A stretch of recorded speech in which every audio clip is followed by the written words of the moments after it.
just woke up.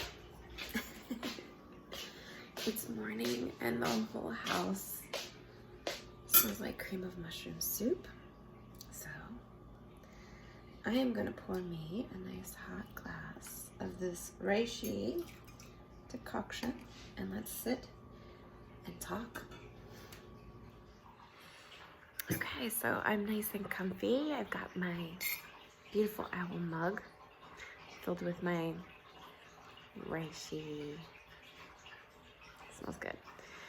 Now, I've been drinking Reishi tea for, I don't know, a long time. Well, I wouldn't say a long time, but good enough amount of time. I learned how to make it from an elder at an Asian market.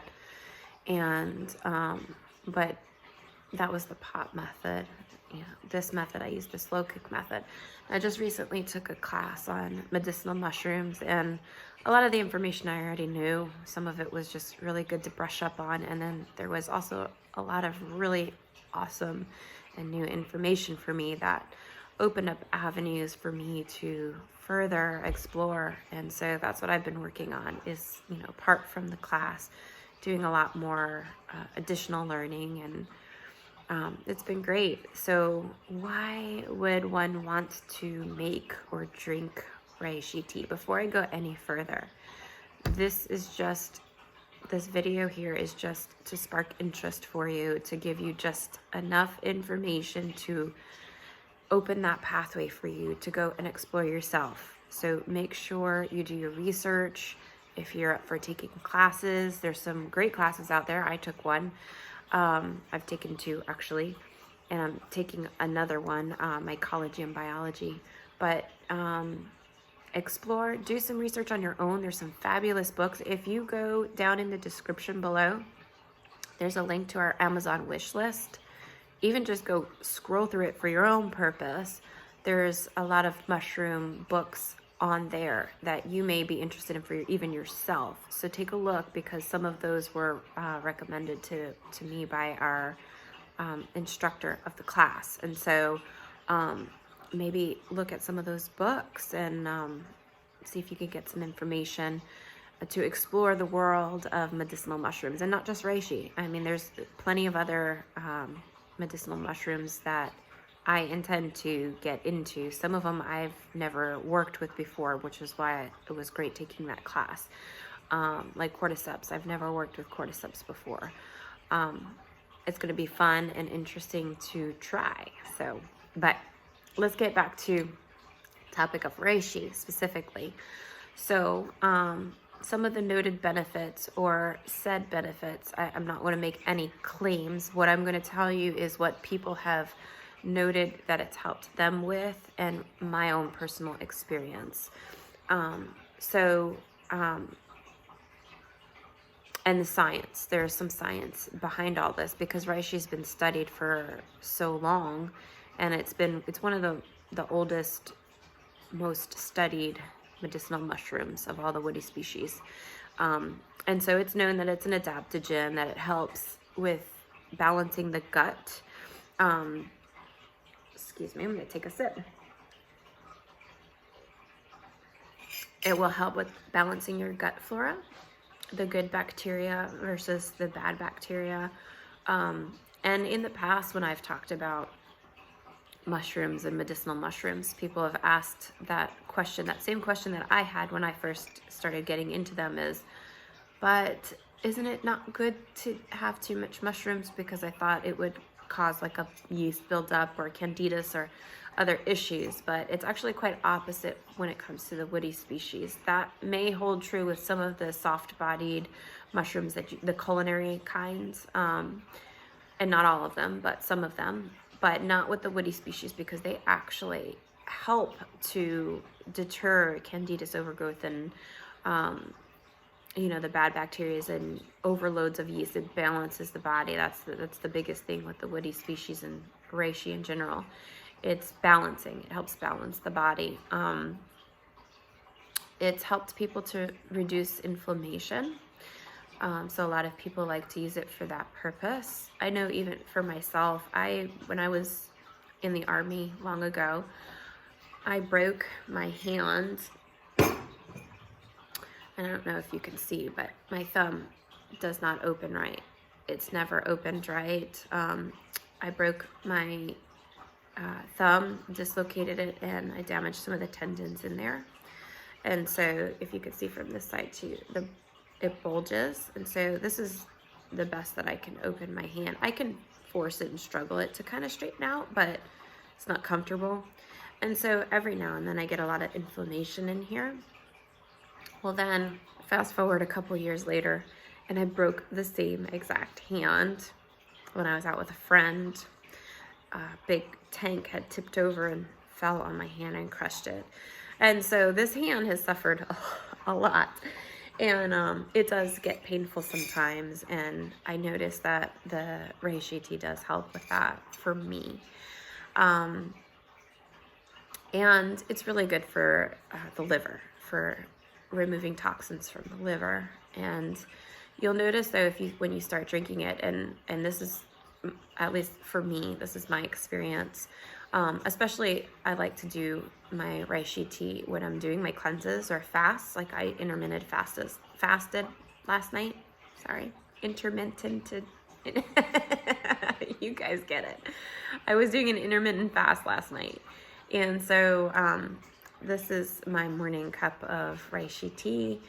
And so it's a great way to stimulate everything after doing a fast and to cleanse and get everything pulled out.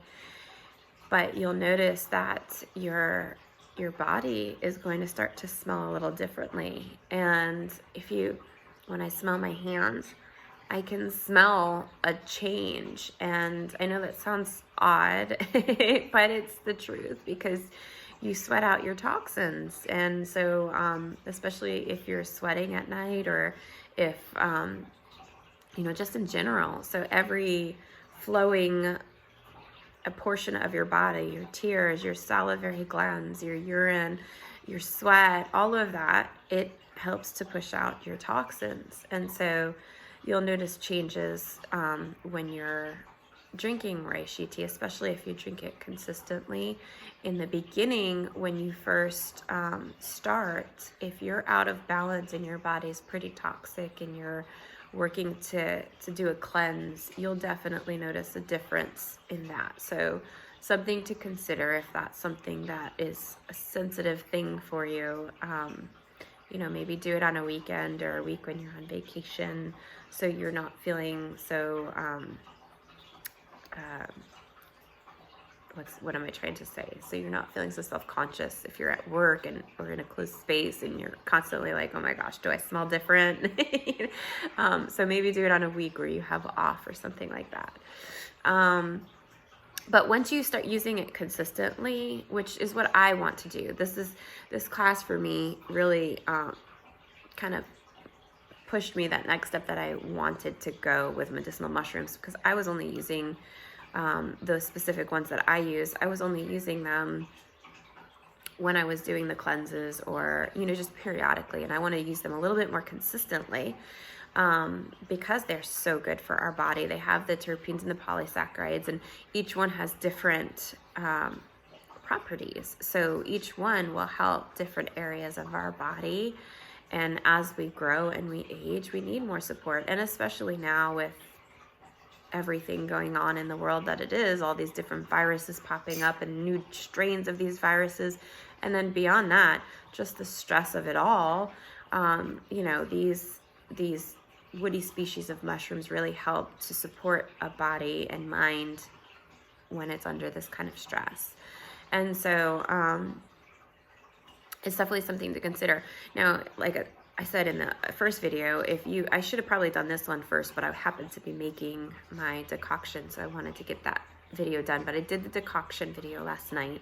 So if you haven't seen that, go check that out after you watch this, and it'll teach you how to make the reishi decoction. But what I was saying in that video yesterday was it is a strong flavor. It's definitely something. When you first try it for the first time, I remember the first time I tried it, I was like, whoa, no, I can't do it.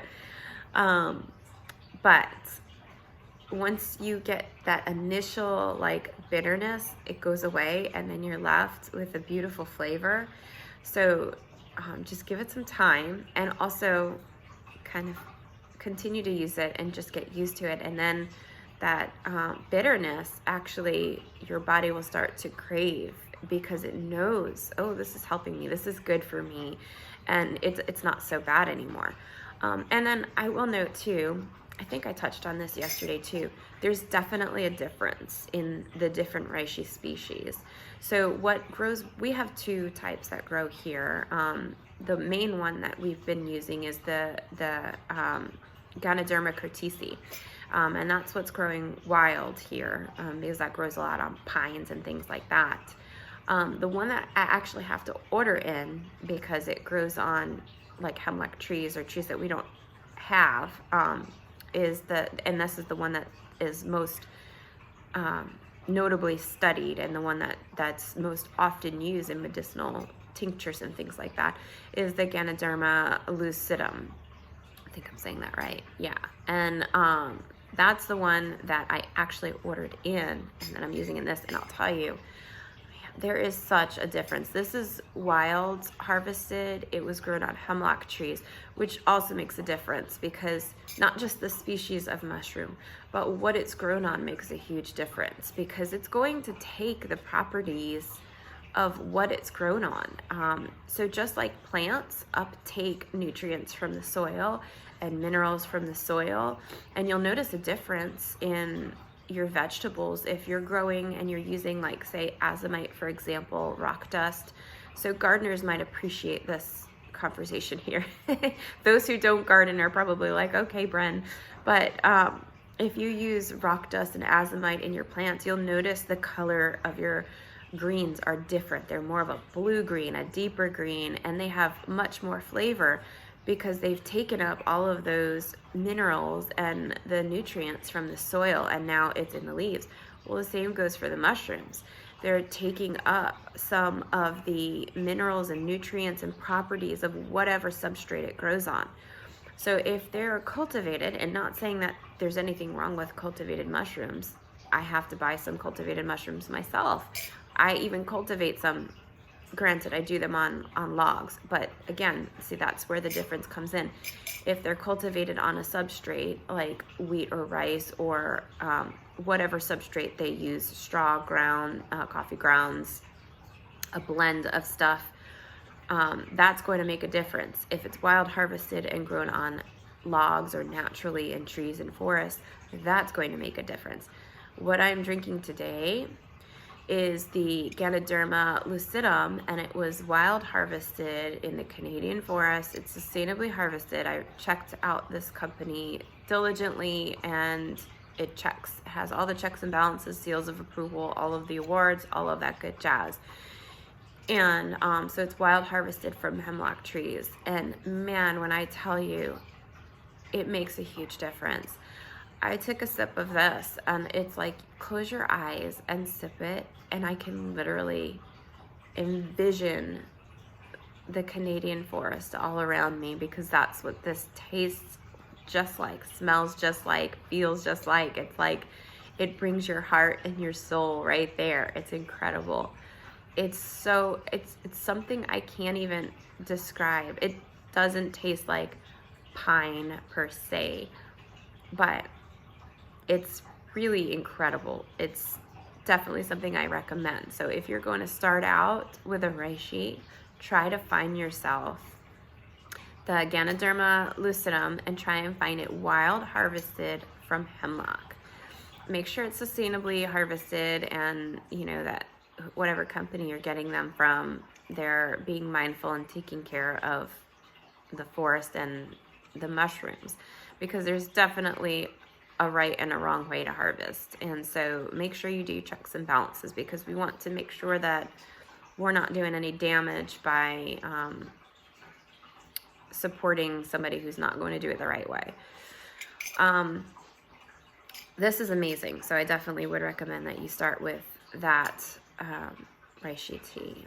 So yeah, I mean, it's been an amazing journey learning more. I'm definitely going to start dabbling into some of the other woody species that I learned about, I didn't know about, or have never used. And we even talked in class about our a new variety that I never even heard of, and it's been around for a very long time, but it's not spoken about very much at all. But it's been the focus of a lot of studies lately, and I'm not feeling confident enough to talk about it because I don't know enough about it myself. But so I'll stop there. But what I want to say is there's so much to know and learn about mushrooms, and particularly the woody species and the medicinal mushrooms, that it's really incredible, and how much they could do for our bodies. And so nature really truly does provide. And I made a post a couple of days ago too about our bodies being over 50% fungal cells. So we're less than 50% human cells. So isn't that interesting? So it makes sense that going back to mushrooms and them helping our bodies to heal, to overcome stress, to overcome whatever it is that we're needing, inflammation, if you have autoimmune disease, if you're trying to rebalance, if you've gone through chemotherapy or you have cancer cells and things like that, and you're trying to rebalance, if you've got gut issues, whatever your health journey is, take a study, take a look and see if any of these mushrooms might be able to help you.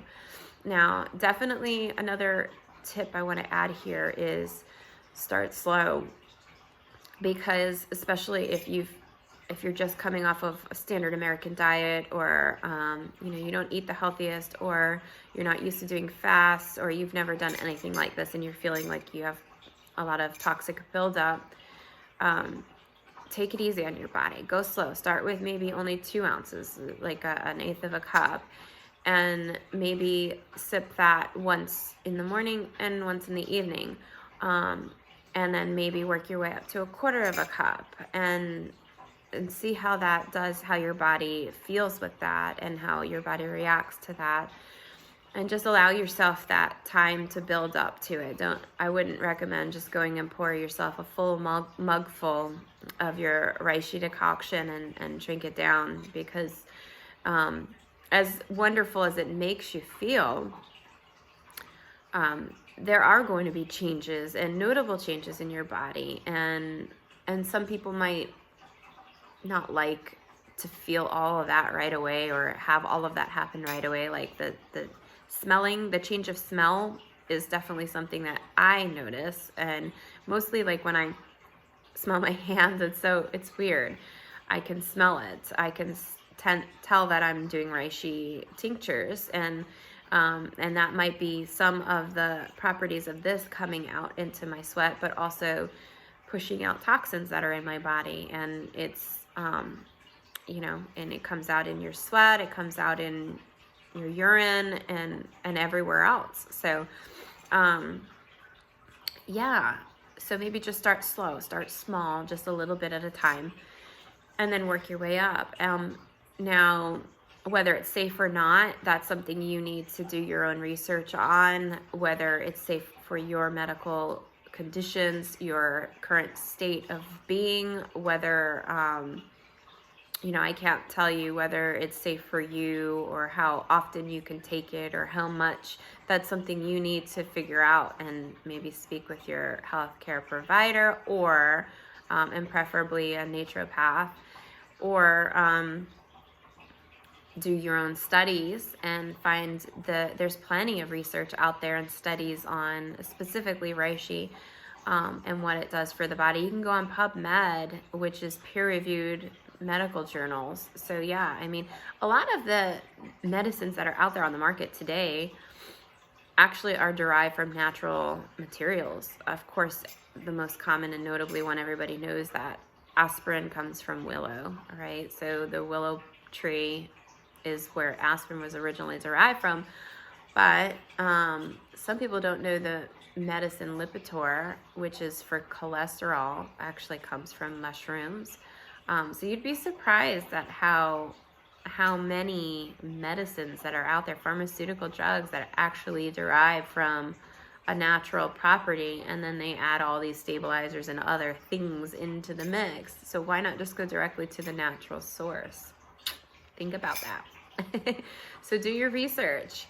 I'm not saying that there isn't a place for pharmaceuticals. Please don't take it as that. You know, of course it has its place, but if you can get a natural source to help you with something that you know, let's just say it's a mild case of something, or just like me, you know, I have some inflammation in my hands and my back from when I was in the Army, and this helps so much. I slept like a rock. When I take this, I sleep so good. I don't have the pain in my back. I don't wake up uncomfortable. I sleep very well, and I definitely can notice a difference in as far as inflammation goes. So, yeah.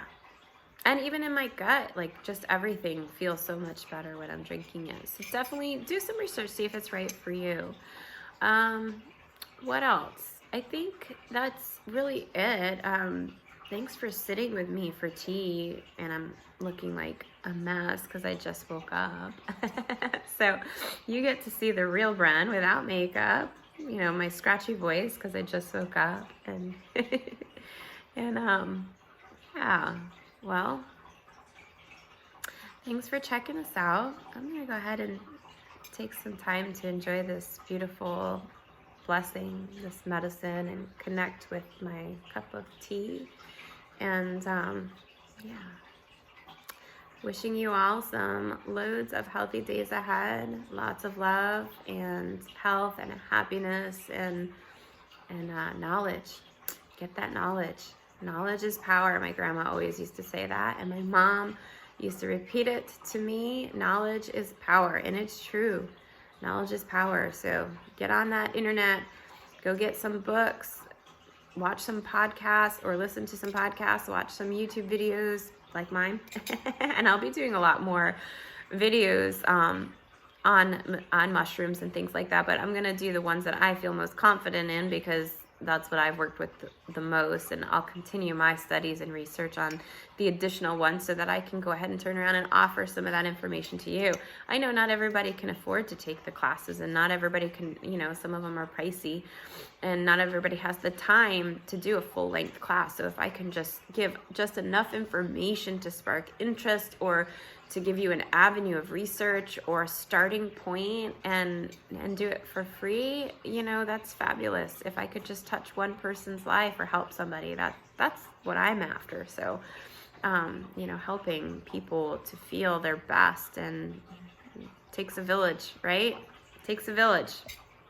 So I'm gonna stop talking now and I'm gonna sip my tea. So have a good one, and I love you all, and yeah,